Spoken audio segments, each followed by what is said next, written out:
សូមជូនបុណ្យសូមបុណ្យទាំងឡាយដែលខ្ញុំបានសាងចាស់ថ្មីសន្លាងមានទាំងប៉ុន្មានសូមជូនកុសលដល់មនុស្សគ្រប់ប្រាន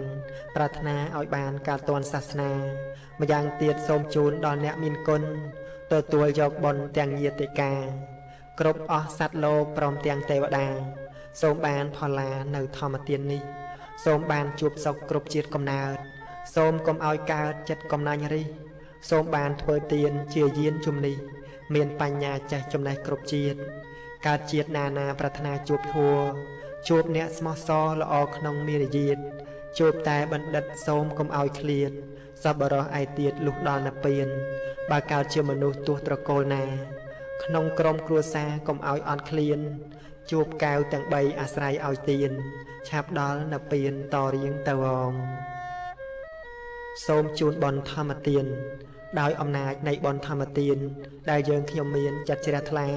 ខិតខំបំពេញទោះពេលណាក្នុងពុទ្ធសាសនាទាំងប៉ុន្មានសូមលើកប្រគេនចំពោះសង្ឃសាវកគ្រប់អង្គផ្ចិតផ្ចង់ប្រានជូនអ្នកមានគុណសូមឲ្យបាន